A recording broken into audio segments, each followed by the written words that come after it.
This video presentation, 15-inch automatic ice maker, is designed to be used in conjunction with the service manual of the same title, part number 461-11199.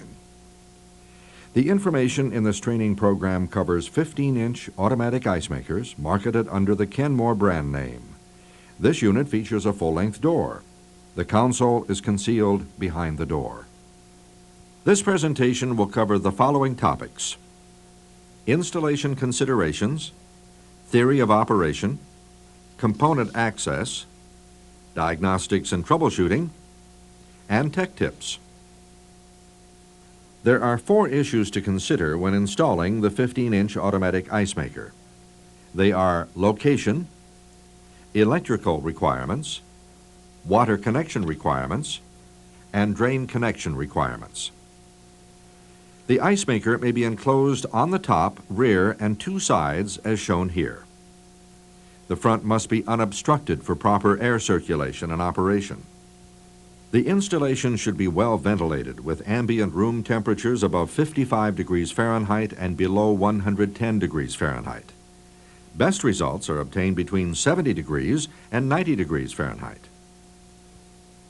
The ice maker requires an electrical branch circuit of 120 volts, AC, 60 Hertz, single-phase 15-amp delayed action fuse or circuit breaker. It's recommended that the ice maker is the only appliance plugged into the wall receptacle. Do not use an extension cord with this appliance. Do not use a receptacle that is controlled by a wall switch. Electrical ground is required for this appliance. Do not, under any circumstances, remove the power supply cord ground prong. The materials needed to connect the ice maker to the household water supply can be found in the ice maker installation kit. This kit includes 25 feet of 1/4-inch copper tubing. Do not use plastic tubing. It'll become brittle with age. The ice maker is equipped with a gravity drain or an internal drain pump.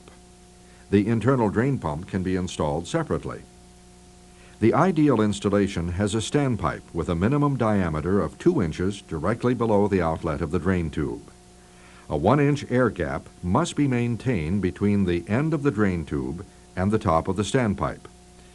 The 2-inch opening at the top of the standpipe can be reduced to a minimum of 1.5 to 1.25 inches as shown here. This is the end of Section 1, Installation Considerations. Review the service manual at this time. The operating systems in the ice maker are the refrigeration system, the water system, and the electrical system. These systems are used to provide 3 basic operational cycles: ice making, harvest, and diagnostic clean. The refrigeration system in the ice maker is very similar to the system used in other refrigeration appliances, such as a refrigerator or freezer. There are 2 very important additions to the refrigeration system in the ice maker: a hot gas valve and a condenser accumulating tube.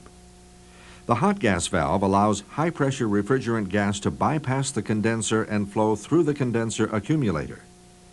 The hot gas pushes liquid refrigerant in the accumulator tube into the evaporator, helping to evenly heat the evaporator plate so the ice slab releases quickly and evenly. The water system provides the fresh water necessary for ice production and recycling this water as ice is produced. The water system also flushes away rejected minerals and contaminants. It also circulates cleaning solution during the clean cycle and provides a means of drainage. The electrical system provides power for the refrigeration and water systems to operate and controls the operational cycles of the ice maker. The 3 operational cycles of the ice maker are the ice making cycle, the harvest cycle, and the diagnostic clean cycle. Table 1 shows how the electronic control board controls the various components and systems in the ice maker for each of the ice making and harvest cycles. Table 2 shows how the electronic control board controls the various components and systems during the diagnostic clean cycle. These tables are explained in greater detail in Section 2 of the service manual. This is the end of Section 2, Theory of Operation. Review the service manual at this time. Serviceable components can be found in 3 locations within the ice maker: inside the control box, inside the cabinet, and in the component compartment.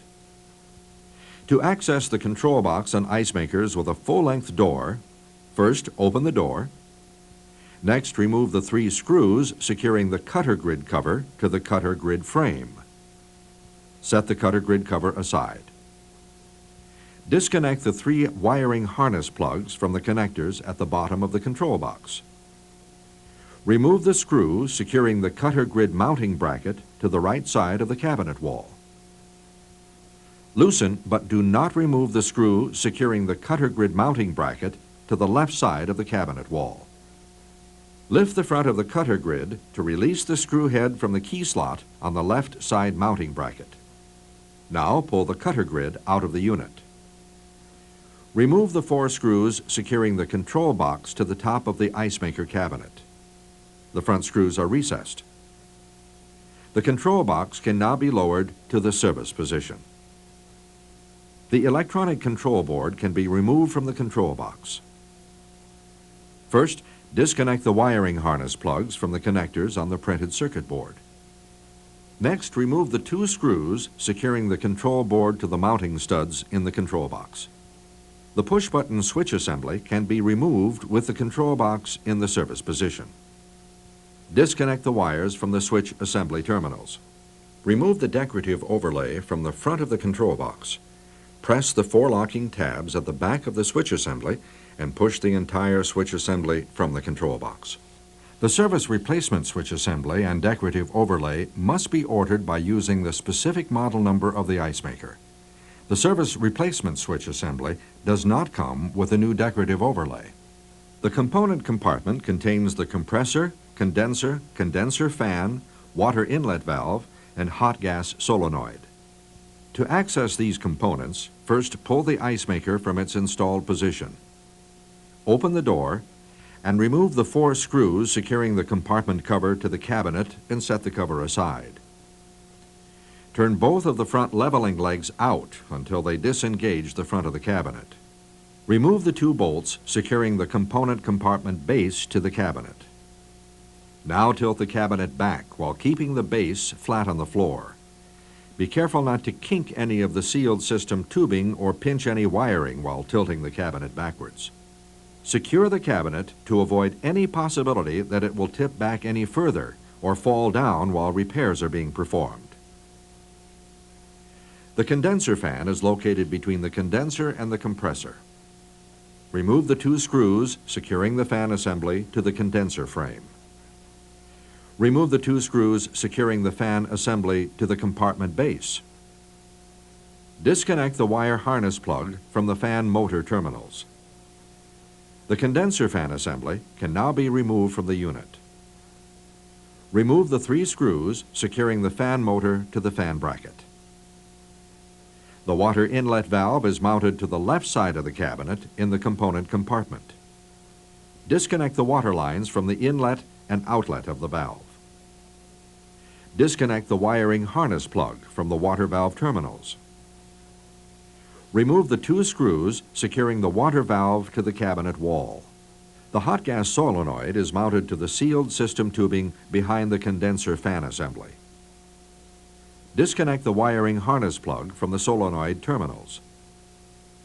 Remove the screw securing the solenoid to the mounting bracket.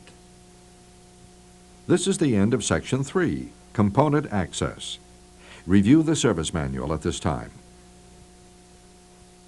Section 4 of the service manual contains information to assist the service technician in troubleshooting operating problems and diagnosing possible component failure.